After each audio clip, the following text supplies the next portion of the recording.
ضروری تو نہیں کہ انسان ہر روز مندر جائے، ضروری تو نہیں کہ انسان ہر روز مندر جائے، اور ضروری نہیں کہ مندر جانے سے ہی کرم اچھے ہوں۔ کرم تو ہم گھر بیٹھ کے بھی اچھے کر سکتے ہیں۔ جیسے کہ اب گرمیاں چل رہی ہیں تو گرمیوں کے سیزن میں ہم پشو کو، پکشیوں کو پانی ڈالیں اوپر، جیسے رکھ دیں اوپر مٹکا بھر کے، یا پھر جو مٹکا کسی کا خراب ہو گیا ہے اس کو بیچ میں سے ہاف کر کے، اور ہاف کرنے کے بعد اس میں جو جگہ بچتی ہے نا ہاف والی، اس میں ڈال دیں، کیونکہ پورا مٹکا بھر کے رکھیں گے تو اس کے اندر جگہ مطلب نہیں ان کا منہ جائے گا۔ جیسے وہ ہوتے ہیں نا کوہ، تو مان لو کنکر ڈال ڈال کے کہانی پڑھی ہوگی بچپن میں، اس سے کر لیتا ہے، لیکن ہے نا ویسے کسی کا منہ نہیں جائے گا اس میں، تو اس کو آدھا توڑ دو اور پھر اس میں پانی رکھو۔ اب اس موسم میں منوشیہ تو مطلب ہم جیسے لوگ جو ہے وہ تو اپنا اٹھا کے پی لیتے ہیں، مانگ لیتے ہیں، یا پھر چلتے چلتے کہیں ٹنکی رکھی ہے یا پھر کہیں کیمپ پر رکھی ہے وہاں سے پی لیتے ہیں، لیکن پشو پکشی بہت بہت زیادہ گرمی میں مر رہے ہیں۔ اور ضروری تو نہیں کہ ہم مندر جا کے پنیہ کمائیں، ہم ایسے بھی تو پنیہ کما سکتے ہیں، کسی کو بھی پانی پلا کے یا پھر کچھ کھلا پلا کے، ایسے بھی تو ہم پنیہ کما سکتے ہیں، ایسی بات تو نہیں ہے کہ نہیں کما سکتے ہیں نا۔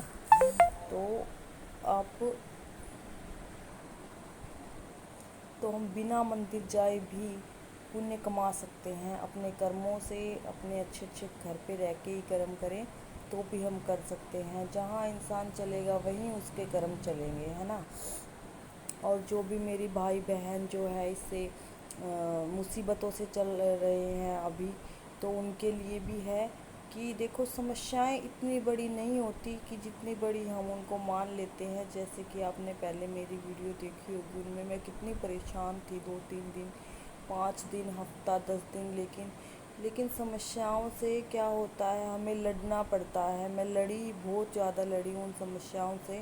اب میرے کو تھوڑا سا یہ ہے کہ ہاں لیکن ابھی بھی کوئی پرماننٹ نہیں ہے کہ میں اب بالکل پرماننٹ ہی میرا سب کچھ کلیئر ہو گیا، نہیں ایسا نہیں ہے، لیکن ہمیں لڑنا پڑتا ہے اپنی سمسیاؤں سے۔ اتنی طاقتور نہیں ہوتی وہ جتنی ہم ان کو بنا دیتے ہیں۔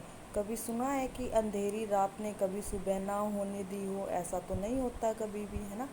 تو ہمیں اپنی لڑائی خود سے لڑنی پڑتی ہے، کوئی ہمارے ساتھ نہیں آتا ہے۔ اب کل پرسوں ہی دیکھ لو، ہمارے پڑوس میں ایسے لڑائی ہو رکھی تھی، ان کے ہسبینڈ اتنی گندی گندی گالی دے رہے تھے، جیسے کہ ہمارے مطلب یہاں پہ ہوتا ہے۔ میں اس دن بتا رہی تھی نا کہ ایسے ہی نہ کماتے ہیں، پی کے ایسے ہی بھوکتے رہتے ہیں پورا دن۔ تو دیکھو میں ان کے بیچ میں تو نہیں پڑ سکتی، لیکن ان کو اپنی لڑائی خود ہی لڑنی ہوتی ہے۔ ہاں ہم بیچ میں یہ بول سکتے ہیں تھوڑا بہت کہ مطلب گالی گلوچ مت کرو یہ وہ، لیکن پھر ہم سے ہی ایسے کہنے لگ جاتے ہیں کہ نہیں میں تم سے تھوڑی نہ دے رہا ہوں، میں تو اپنی سے دے رہا ہوں، تم کو کیا کرنا ہے، تم اپنے گھر جاؤ، چلو بس ہو گیا نا تمہارا، بول لیے تم، چلو اپنے گھر چلو چلو۔ اب بتاؤ کیا کریں، ہے نا۔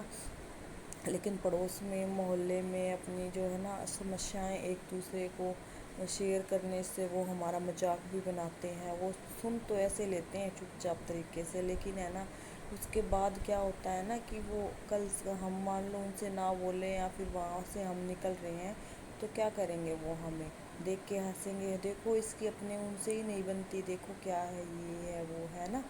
تو ایسا اپنا مذاق نہ بنوائیں کسی سے بھی، اپنی دکھ درد نہ مطلب اتنا بتائیں کہ وہ کل کو آپ کا ہی مذاق اڑائے، ہے نا۔ میں تو دیکھو کسی کو اپنے پڑوس میں جو اپنے پاس ہوتے ہیں نا وہ زیادہ مطلب ہمارا جو ہے مذاق بناتے ہیں، آس پاس ہوتے ہیں سن لیتے ہیں، لیکن دیکھو اب کیا ہے، اب میرے کو دیکھو اپنا تھوڑا بہت تو کچھ سوچنا ہی پڑتا ہے۔ اب اتنا کچھ سہ لیا تو دیکھو میں بھی اپنے سوچتی ہوں کہ پیروں پہ کھڑی ہو جاؤں، نہ کسی کی سننی پڑے میرے کو، نہ کسی کو دیکھنا پڑے، ہے نا۔ تو چلیے۔